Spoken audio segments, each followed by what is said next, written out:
Hello and welcome to the class. Sociological school और इसके chief exponents को आज हम पढ़ने वाले हैं। तो सोशियोलॉजिकल स्कूल क्या है? नाम से समझ में आ रहा है, ये कहता है कि एक सोसाइटी होती है और सोसाइटी के अंदर ही हमने ज्यूरिस्प्रूडेंस को पढ़ना है या लॉ को पढ़ना है। इनका मेन फोकस क्या रहा? सोसाइटी रहा। तो जब सोसाइटी को इन्होंने इंक्लूड कर लिया ज्यूरिस्प्रूडेंस में, तो इस तरीके से यहाँ से जो बिगनिंग स्टार्ट हुई वो हुई सोशल साइंस की। लेजीज फेयर एक कंसेप्ट था, यानी कि फ्री है, कोई रूल्स एंड रेगुलेशन नहीं है, जैसा चाहे बिजनेस कर सकते हैं। वहाँ से जब वेलफेयर स्टेट की तरफ जाने लगे तब यहाँ पर इसको जो है कंसेप्ट को एंटर कराया गया ज्यूरिस्प्रूडेंस में, या फिर एंटर हो गया ज्यूरिस्प्रूडेंस में ये कंसेप्ट, क्या? सोशियोलॉजिकल स्कूल का। अब हम जब सोशियोलॉजिकल स्कूल की बात करते हैं तो यहाँ पर जो ज्यूरिस्ट हैं वो काफ़ी सारे हैं। डगेट है, एहरिंग है, एहरलिक है, पाउंड है। आज की क्लास में हमें डगेट, एहरिंग, एहरलिक और पाउंड को पढ़ना है। तो डगेट, एहरिंग और एहरलिक की स्टडी को आज की क्लास में स्टडी करते हुए पाउंड की जो बात है सोशल इंजीनियरिंग की वो हम नेक्स्ट क्लास में पढ़ेंगे। तो सबसे पहले डगेट पढ़ लेते हैं, क्या कह रहे हैं। उन्होंने डिस्टिंक्शन किया। उन्होंने कहा कि दो तरीके की नीड्स होती हैं एक व्यक्ति की एक सोसाइटी में। पहली नीड्स होती हैं कॉमन नीड्स, जो कि म्यूचुअल असिस्टेंस से, आपसी सहयोग से सेटिस्फाई हो जाती हैं। दूसरी होती हैं डाइवर्स नीड्स, यानी हर व्यक्ति की अपनी अलग अलग नीड्स होती हैं और वो तभी सेटिस्फाई हो सकती हैं जब व्यक्ति जो होते हैं एक्सचेंज करते हैं सर्विसेज का। जैसे पहले के ज़माने में करेंसी जब नहीं हुआ करती थी तो एक व्यक्ति अगर अनाज का उत्पादन कर रहा है, मीन्स एग्रीकल्चर प्रोड्यूस कर रहा है, तो क्या करता था वो, जिस व्यक्ति के पास अनाज की ज़रूरत है, से वो कुछ ऐसा प्रोड्यूस कर रहा है जो अनाज वाले व्यक्ति को ज़रूरत है, से अगर हम कहें कपड़ा ही प्रोड्यूस कर रहा है तो वो कपड़ा ले करके अनाज दे देता था, क्योंकि कपड़े वाला अनाज नहीं उगा रहा और अनाज वाला कपड़ा नहीं बना रहा। तो इस तरह से एक्सचेंज होता था सर्विसेज का। आज की डेट में भी अगर फैक्ट्री ओनर्स हैं तो वो फैक्ट्री में जो है प्रोड्यूस करके प्रोडक्ट सब खुद ही नहीं रख ले रहे। एप्पल अगर आईफोन बना रही है तो सारे आईफोन खुद ही नहीं रख रही है, बल्कि वो मार्केट के लिए ही है। अब एप्पल के सिर्फ आईफोन बनाती है उसी से उसकी ज़िंदगी चल जाती है, ऐसा तो नहीं है ना। उसको भी बहुत सारी चीज़ें, कंपनी के ओनर्स को भी बहुत सारी चीज़ें चाहिए होती हैं और वो सब चीज़ें कहाँ से आती हैं? किसी और से आती हैं। तो इस तरीके से डगेट का कहना था कि जो मैन होते हैं, लोग होते हैं, इंसान होते हैं, वो सोसाइटी में एक दूसरे के ऊपर डिपेंड करते हैं और यहीं से डिवीज़न ऑफ लेबर, यानी जो व्यक्ति जो जो काम कर सकता है उसको वही काम दिया जाए। इस तरीके से जो वहाँ पे कंसेप्ट स्टार्ट हुआ, जो कि सोशल कोहेजन के लिए, सामाजिक एकजुटता के लिए ज़रूरी था, क्योंकि सोशल सॉलिडारिटी को हिंदी में सामाजिक एकजुटता ही कहते हैं। सामाजिक एकजुटता को डगेट ने बहुत इंपॉर्टेंट माना। उन्होंने ये कहा कि व्यक्ति जो होते हैं वो सोशल सोलिडारिटी को ही अचीव करने के लिए होते हैं। मीन्स उनके कहने का तात्पर्य था कि अगर स्टेट का कंसेप्ट उन्होंने माना तो स्टेट के कंसेप्ट में भी उन्होंने यही कहा कि जो है स्टेट जो होते हैं वो उनकी ड्यूटी होती है सोशल सोलिडारिटी को अचीव करना, और मैन जो होते हैं उनके कोई प्राइवेट राइट नहीं होते, उनकी भी ये ड्यूटी होती है कि सोशल सोलिडारिटी को अचीव करें। तो उनका मानना ये था, डगेट का मानना था कि जो मेन होते हैं, लोग होते हैं सोसाइटी में, वो इंटरडिपेंडेंट होते हैं, आपस में एक दूसरे के ऊपर डिपेंड करते हैं। जैसे मैंने अभी आपको बताया, जो भी हमें ज़रूरत होती है हम वो दूसरों से लेते हैं और दूसरों को हम ज़रूरत होती है हमें भी कुछ ना कुछ, हम तो किसी ना किसी चीज़ में अच्छे होंगे ना, तो वो हमसे लेते हैं। इस तरीके से आपस में काम चल जाता है। अब कह रहे हैं, उनका जो कहना था, डगेट का कहना था कि लॉ भी यही पर्पस सॉल्व करता है। उन्होंने कहा कि लॉ जो है वो इसलिए लोग फॉलो नहीं करते हैं क्योंकि एक हायर प्रिंसिपल से आया है, बल्कि इसलिए आया है क्योंकि इसलिए फॉलो करते हैं लोग क्योंकि वो सोसाइटी में रहते हैं, उन्हें सोसाइटी में रहना है, वो सोसाइटी में रह सकें, इसलिए वो है कानून को फॉलो करते हैं। अब इनके इम्प्लीकेशन क्या थे? सबसे पहली बात, उन्होंने सॉवरेनिटी पे अटैक किया। सॉवरेनिटी के कंसेप्ट को उन्होंने नहीं माना। उन्होंने कहा कि स्टेट जो है वो ह्यूमन ऑर्गेनाइजेशन है और वो जैसे दूसरे ऑर्गेनाइजेशंस होते हैं वैसे एक ये भी ऑर्गेनाइजेशन है, और ये जो होता है, जो इंडिविजुअल्स होते हैं, जो इंडिविजुअल्स इसको गवर्न करते हैं स्टेट को, उनकी एक एक्सप्रेशन मात्र है, उनकी विल, इच्छा मात्र है और कुछ नहीं है। और ये जो इंडिविजुअल जो स्टेट को गवर्न कर रहे हैं उनकी भी यही ड्यूटी है कि वो समाज में एकजुटता बना के रखें, सोशल सोलिडारिटी बना करके रखें। इसलिए उन्होंने कहा स्टेट को भी कोई स्पेशल पोजीशन या प्रिविलेज हम नहीं दे रहे हैं। जब अगर ये अपनी ड्यूटी फुलफिल कर पाता है तो ठीक है, और अगर नहीं कर पाता है तो फिर नहीं। फिर उसके बाद आ रहा है कि कोई पब्लिक और प्राइवेट लोन नहीं है। इन्होंने डिनाई कर दिया इस कंसेप्ट को। उन्होंने कहा कि अगर हम डिवीज़न करते हैं तो क्या होगा, स्टेट ऊपर आ जाएगा सोसाइटी में, और फिर उससे क्या होगा, ये जो मेरी थ्योरी है डगेट जो थ्योरी है कि समाज में एकजुटता रहे, वो नहीं रहेगी। तो वो इस चीज़ को एक्सेप्ट ही नहीं करते कि पब्लिक और प्राइवेट लो कोई कंसेप्ट है। फिर यानी कि उन्होंने इन दोनों के बीच में कोई डिस्टिंक्शन नहीं माना। फिर प्राइवेट राइट्स की बात करिए, वो भी इन्होंने एक्सेप्ट नहीं करी। उन्होंने कहा कि अगर कोई प्राइवेट राइट नाम की चीज़ है तो वो यही है कि व्यक्ति जो है उसकी ड्यूटी है कि वो जो है अपनी जो है ड्यूटी करे, यानी कि उसके पास एक ही अधिकार है, वो अधिकार क्या है, उसकी ड्यूटी करना, और कुछ भी नहीं है। और जो ड्यूटी करना है वो क्या है, कहीं ना कहीं एंड में जाकर कहा जाएगा सोशल सॉलिडारिटी को अचीव करना। अब इनके क्रिटिसिज्म इसी बेस पे रहा कि उन्होंने सोशल सॉलिडारिटी को मानते हुए मेटाफिजिकल जो है बात को एक्सक्लूड किया, लेकिन एक्चुअल में क्या है, वो खुद ही मेटाफिजिकल बात को सपोर्ट कर रहे हैं। तो इसका मतलब वो नेचुरल प्रिंसिपल में जो है डील करते चले गए, और इस तरीके से उनकी जो थ्योरी है वो वेग एक्सप्रेस होती है। कहीं पे वो कुछ कहना चाह रहे हैं और कहीं पर वो कुछ कहना चाह रहे हैं। उन्हें खुद ही मतलब समझ में नहीं आ रहा कि जो है अगर आपने एनालिसिस करना है सोशल सॉलिडारिटी का, तो वो मेटाफिजिकल नोशन से तो हो के बिना हो ही नहीं सकता, और मेटाफिजिकल नोशन को उन्होंने रिजेक्ट किया। तो ये वेग सा कंसेप्ट है। सोवियत जूरिस्ट ने डगेट की थ्योरी को एक्सेप्ट किया, क्योंकि सोवियत में भी जो था डिनायल था, पब्लिक एंड प्राइवेट लॉ के बीच में कोई डिफरेंस नहीं था, और यहाँ पर डगेट ने भी यही माना था। तो सोवियत जूरिस्ट ने डगेट की थ्योरी को एक्सेप्ट भी किया और यूज़ भी किया, ताकि किस लिए, स्टेट के इंटरवेंशन को मिनिमाइज करने के लिए। ये मार्क्सिस्ट का जो व्यू था कि स्टेट को विदर करना है, विदरिंग अवे वाला जो कंसेप्ट था कि स्टेट को हटाना है, वो वाला कंसेप्ट से मेल खाता हुआ था। फिर यहाँ पर दूसरा ऐसा इनका क्रिटिसिज्म ये है कि डगेट कंफ्यूज है इज और ओट के बीच में। तो ये इन्होंने कहा कि जो है अगर सॉलिडेरिटी काम नहीं करेगा, मतलब सोशल सॉलिडेरिटी को वो अचीव नहीं करेगा, तो लॉ होगा ही नहीं। उन्होंने कुछ फंडामेंटल्स बनाए जिसको लॉ को कंफर्म करना चाहिए था, ऐसा उन्होंने कहा। अब उन्होंने कोई क्लियर किट पिक्चर तो दी ही नहीं कि क्या कहना चाह रहे हैं। तो ये वाली बात है कि इज और ओट में वो खुद में कंफ्यूज हो गए। डुविट ने क्या किया, ग्रोइंग स्टेट एक्टिविटी को ओवरलुक कर दिया। उन्होंने क्या किया, उन्होंने मिनिमाइजेशन ऑफ स्टेट इंटरवेंशन को एक तरफ कहा। जब स्टेट खुद में ग्रो कर रहा था, जब स्टेट की ज़रूरत थी, स्टेट ग्रो कर रहा था, तो उन्होंने कहा स्टेट का इंटरवेंशन ही नहीं हो। तो इस तरीके से उन्होंने क्या किया, ऑब्जर्वेशन जो सोशल लाइफ के उनके जो फैक्ट थे उसमें उन्होंने इस चीज़ को देखा ही नहीं कि कितनी कॉम्प्लेक्सिटी और जो है इंटरडिपेंडेंट सोसाइटी में है। उन्होंने सोशल प्रॉब्लम्स को भी ओवरलुक कर दिया, जो स्टेट एक्टिविटी से ही जो है सोल्व हो सकती थी। इनकी थ्योरी में इनकन्सिस्टेंस इसी वजह से है, क्योंकि एक तरफ तो वो कहते हैं कि बायोलॉजिकल इवोल्यूशन ऑफ सोसाइटी जैसा कंसेप्ट है, दूसरी तरफ वो क्या करते हैं, कलेक्टिव पर्सनालिटी के आइडिया को अटैक करते हैं।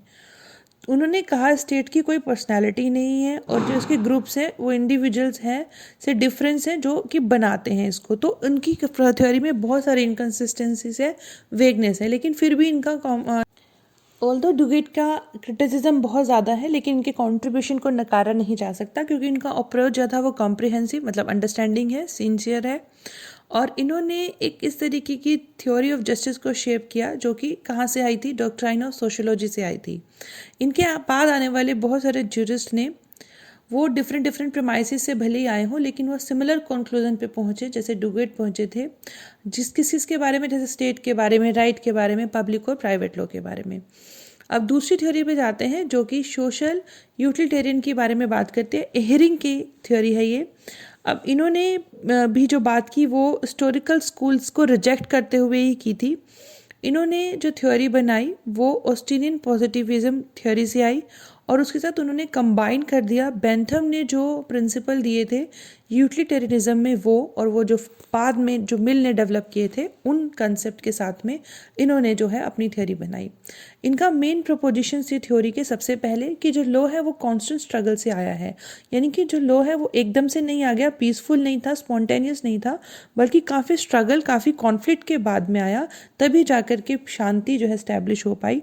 और इनके कहने का मतलब ये था कि जो लॉ है वो गारंटी करता है कि जो सोसाइटी में है लोग आराम से रह सकें, और इस एश्योरेंस को भी कौन एश्योर करता है, स्टेट की पावर एश्योर करती है। सेकंड उन्होंने कहा लॉ जो है वो सोशल पर्पस सर्व करता है। सोशल पर्पस का मतलब सोसाइटी के लिए ही है, सोसाइटी के ऑब्जेक्टिव्स के लिए बना है।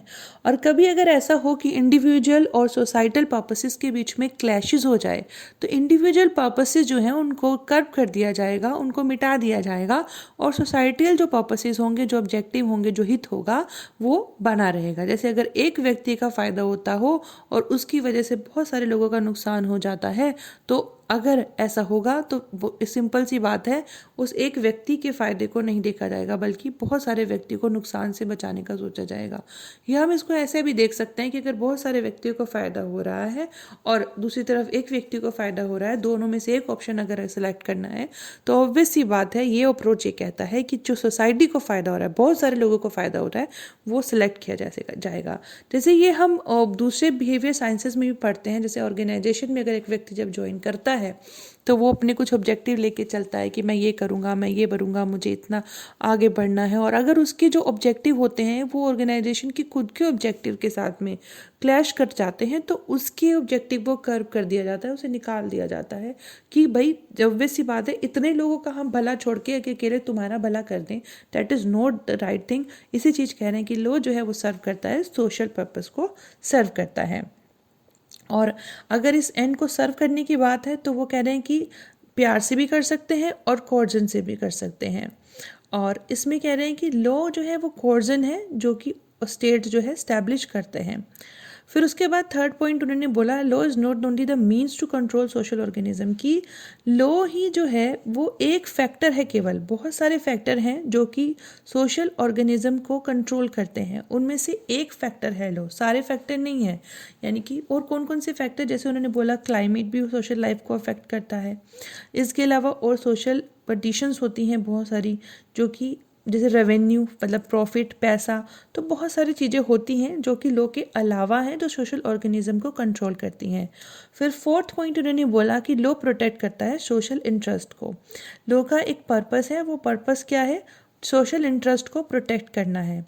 अब यहाँ पर जैसे हमने पहले ही बोला था कि जो है सोशल इंटरेस्ट की बारे में ही यहाँ पर बात कर रहे हैं, सोशल पर्पस ही सॉल्व कर रहे हैं, तो यहीं पर इनकी जो थ्योरी है वो सोशल यूटिलिटरिज्म की जो थ्योरी है वहीं पर आ गई। अब क्रिटिसिज्म जो है इनकी थ्योरी के अगेंस्ट क्या आए हैं वो भी देख लेते हैं। पहली बात, इहरिंग ने पॉइंट किया प्रॉब्लम्स को, सोल्यूशन इन्होंने नहीं बताए।